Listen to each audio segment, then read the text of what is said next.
boa tarde, Globo Esporte começando. Vamos sextar já já, eu mostro pra vocês como foi o empate do Vasco com o Olímpia em São Januário nas oitavas da Sul-Americana. Ontem também teve Neymar na Sula, tá? Deu 2 assistências, ajudou na virada do Santos em casa e teve gol do Gabigol também. E hoje, gente, faz 10 anos que esse cara aqui, ó, Usain Bolt, conseguiu o tricampeonato olímpico nos 100 metros rasos. E foi aqui no Rio, viu? Mas a gente começa com o Botafogo, porque o torcedor deve estar com a cabeça pesada. 6-1, vexame, uma goleada histórica para o Cienciano do Peru, lá na altitude. Vamos ver como foi o início desse jogo? Uma imagem difícil de esquecer. A última vez que o Botafogo tinha sofrido 6 gols em um jogo. Lá em 2010, contra o Vasco, no Cariocão. O torcedor ficou tão irritado que colocou fogo na própria camisa. 16 anos depois. E aconteceu de novo. Ficou até difícil para o técnico Franklin Carvalho falar qualquer coisa diferente de... É um dia que nos envergonha, mas é um dia difícil para nós, todos os botafoguenses. Nos envergonha, obviamente. O jogo contra o Cienciano pela Sul-Americana foi lá em Cusco, no Peru, numa altitude de 3.400 metros. E o Botafogo sofreu. Nós sabemos da diferença e da dificuldade de jogar aqui. O tipo de jogo do adversário, que é com muita bola na área, com muito cruzamento. Nós treinamos sobre isso, falamos sobre isso.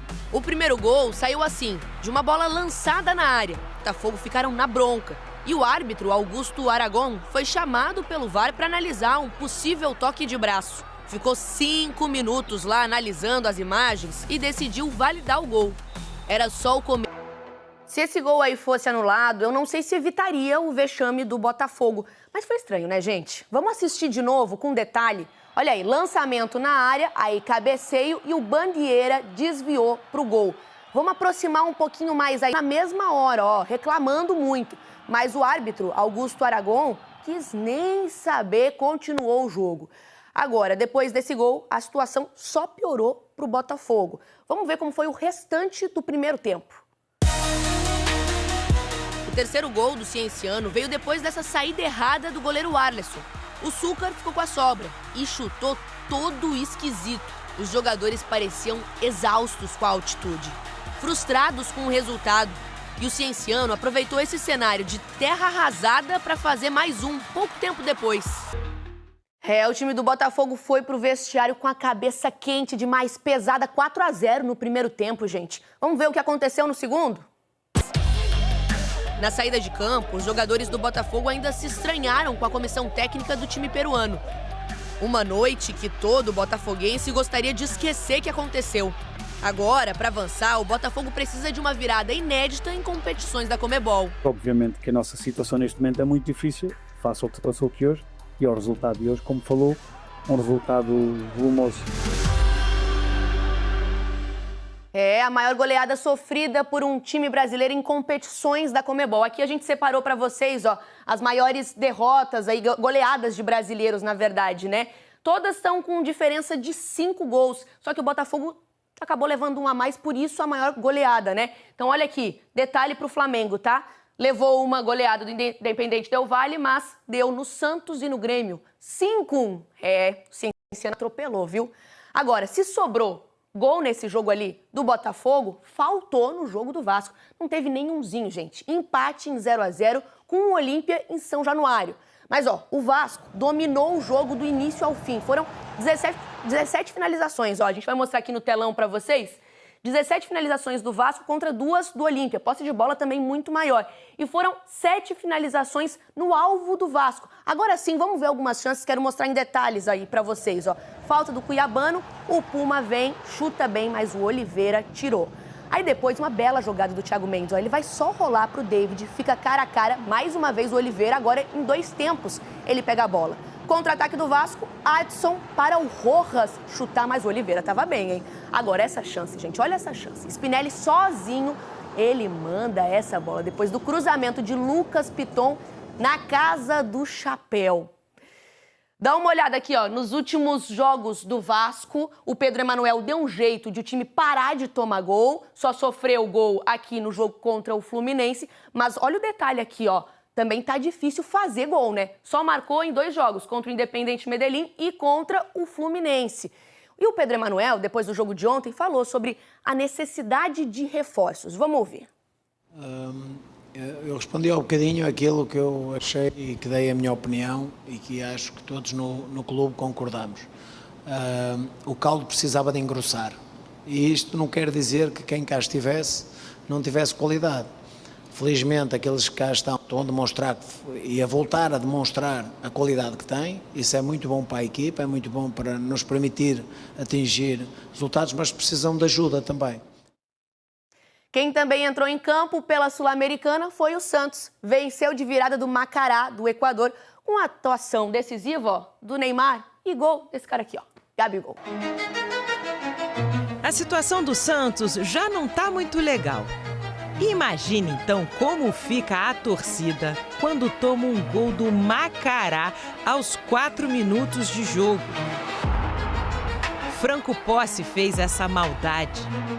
O Neymar não queria saber de vaia, não. Pediu apoio e a torcida foi junto. Falei, pô, para de vaiar, mano. Incentiva, faz palma, vamos! O Neymar sentiu dores no tornozelo nessa escorregada. Trocou a chuteira rosa pela amarelinha. E eu não sei o que tinha de diferente nela. Só sei que tudo mudou. Primeiro, ele deu esse belo passe pro Gabigol, que perdeu. Era só um ensaio, ele com a camisa do Santos. A conexão Neymar-Gabi funcionou outras vezes. Teve esse corta-luz que deixou o Gabi na boa para virar o jogo. Mas o VAR pegou o impedimento. Depois, mais um passe do Neymar para o Gabi. Impedido de novo? Aí o jeito foi achar outra pessoa.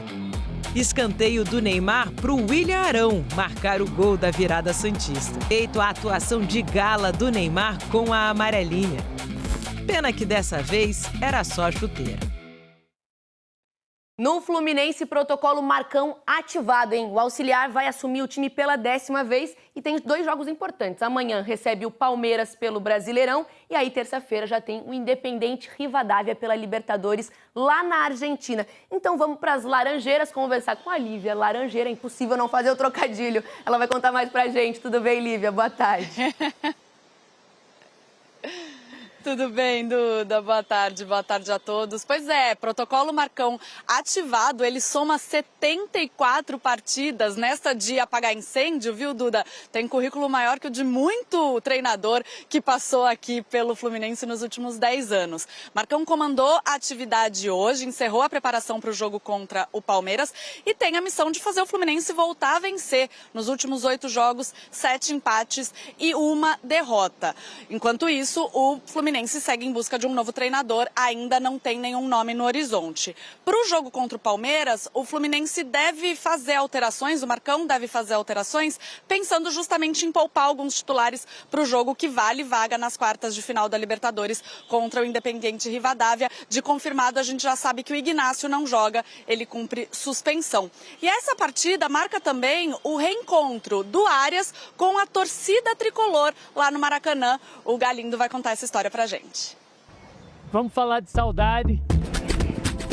Qual a tua maior saudade? Minha maior saudade?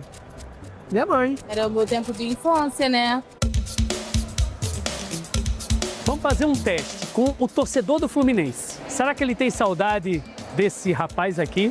John Arias de verde, deve doer. Porque esse sujeito foi muito bem no tricolor. Em quase 4 anos, 230 jogos, 47 gols, 54 assistências, 4 títulos, 2 cariocas, uma Recopa Sul-Americana e a Libertadores. É ídolo, mas não cumpriu com a palavra dele que deixou na entrevista lá, chorando lá. O problema é que ao sair do Fluminense para o Wolverhampton da Inglaterra, ele fez uma promessa. Eu vou voltar. E aí, quando ele saiu do clube inglês, ele acertou o Palmeiras. Foi pelo dinheiro, não teve amor ao clube da gente.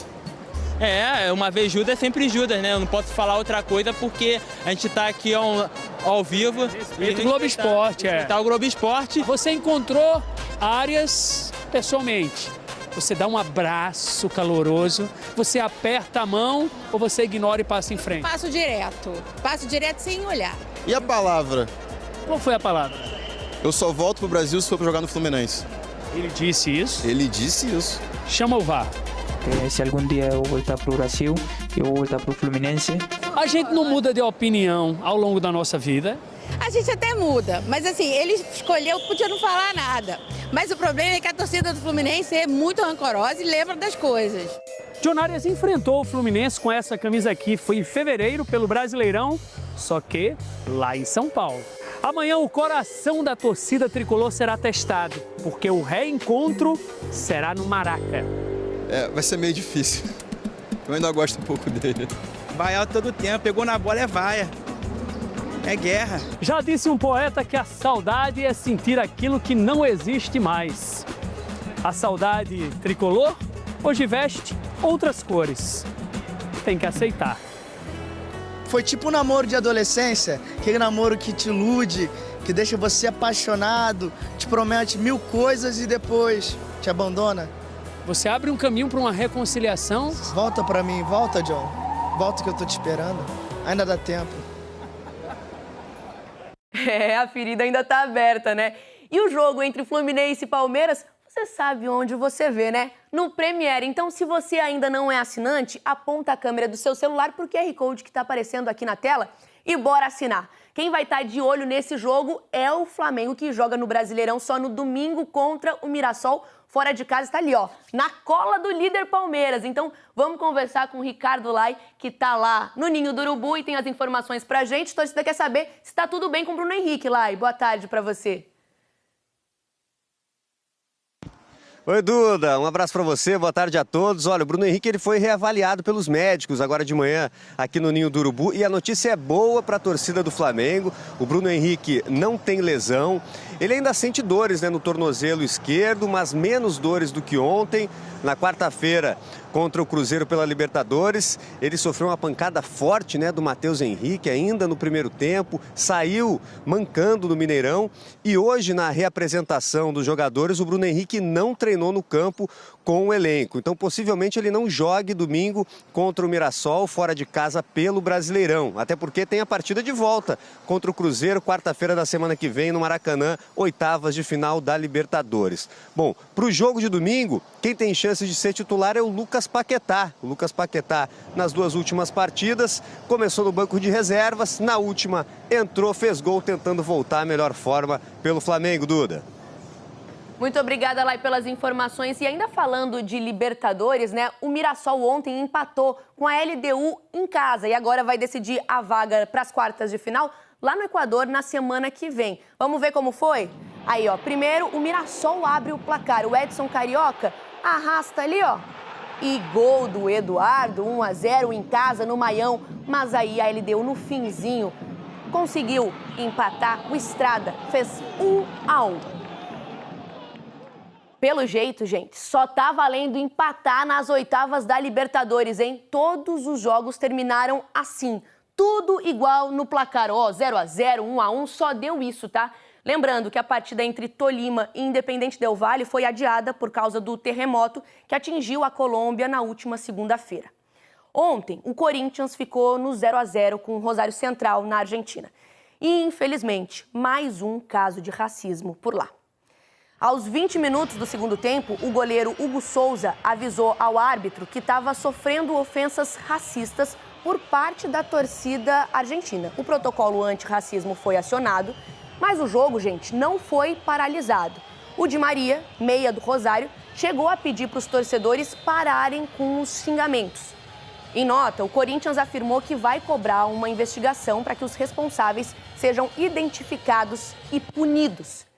Depois do jogo, o Hugo Souza falou de novo sobre esse episódio lamentável. Mais um. Não foi só ali na hora que eu reclamei, foi no aquecimento, durante todo o jogo.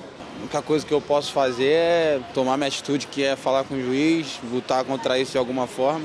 Espero que a Conmebol continue fazendo que ela puder fazer para que isso seja punido de forma definitiva, mas é uma declaração que eu deixo aqui, porque toda vez que a gente vem jogar na Argentina acontece a mesma coisa. Bom, e o lateral esquerdo Léo Derick, do Atlético Paranaense, foi condenado em primeira instância a 13 anos de prisão por 2 estupros contra uma mulher com quem ele teve um relacionamento no fim de 2023 e no início de 2024. O Ministério Público tinha pedido a absolvição do jogador por falta de provas, mas a juíza Thaís de Paula Scher, do Juizado de Violência contra a Mulher de Curitiba, considerou o relato da vítima e de pessoas próximas coerente e consistente para a condenação. O Léo Derick vai recorrer em liberdade. Mais informações aqui lá no ge.globo. Agora vamos dar uma respirada? Última parada no Globo Esporte. E na volta tem surf, ginástica rítmica e a gente vai lembrar também do ouro de Usain Bolt nos 100 metros rasos aqui no Rio. É já já. Não sai daí. Coração. Globo Esporte de volta com o surf. Acabou a etapa de Teahupo do Circuito Mundial. Não teve título brasileiro, mas a liderança do ranking masculino é verde e amarela, tá? A Winnie Fernandes, direto lá do Tahiti, conta mais pra gente. Em Teahupo, no Tahiti, fim da 7ª etapa da temporada 2026 do Circuito Mundial de Surf. Ítalo Ferreira terminou na fase semifinal e foi o melhor brasileiro colocado por aqui. Com esse resultado, ele assume a liderança do ranking mundial de forma isolada.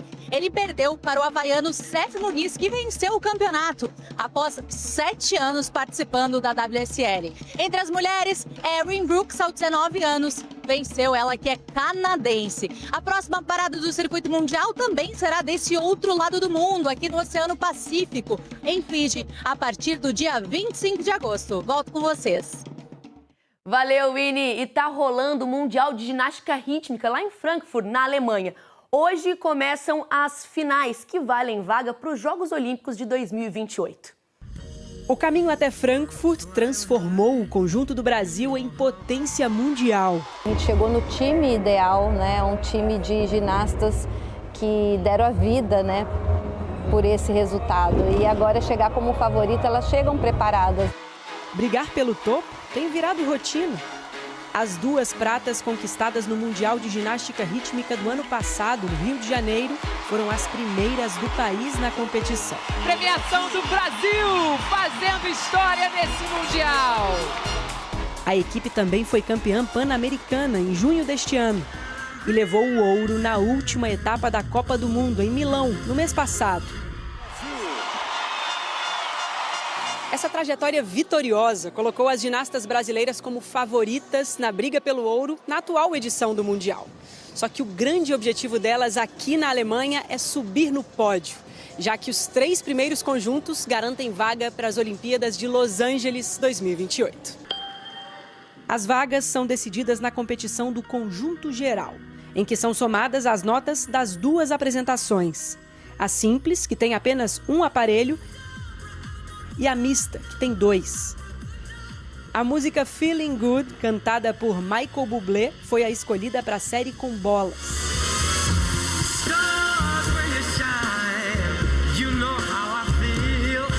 Já a série com arcos e massas vai ser no ritmo de Abracadabra, da Lady Gaga. São séries muito diferentes do que a gente está acostumado a fazer, músicas muito diferentes do que a gente está acostumado a fazer. Normalmente a gente vem sempre com a música brasileira. A grande fase e a confiança permitem arriscar. É isso, e há exatamente 10 anos, esse cara aqui, ó, Usain Bolt, nas Olimpíadas do Rio, se tornava o primeiro atleta da história a conquistar o tricampeonato olímpico nos 100 metros rasos.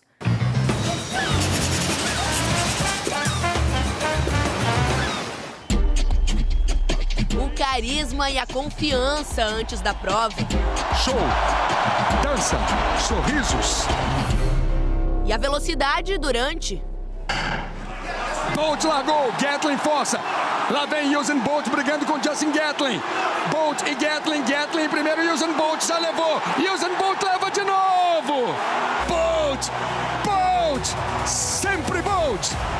9 segundos e 81 centésimos. Ele faz história mais uma vez! Tricampeonato inédito de Bolt nos 100 metros rasos. Campeão olímpico 1, 2, 3 vezes. Há exatos 10 anos, o Rio presenciava a história sendo feita por uma lenda do atletismo. É tricampeão olímpico! Um dos maiores da história. Gente, Globo Esporte vai chegando ao fim com a conquista brasileira ontem. O Orlando Luz e o Rafa Matos foram campeões nas duplas do Masters 1000 de Montreal, no Canadá. Essa foi a primeira vez que uma dupla 100% brasileira venceu um torneio desse nível. Então, parabéns pros dois. Maneiro demais, hein? Globo Esporte vai ficando por aqui. Amanhã, Mari Fontes estará no comando do pagode. Eu volto na segunda-feira e te espero com muito Brasileirão. Beijo, fui!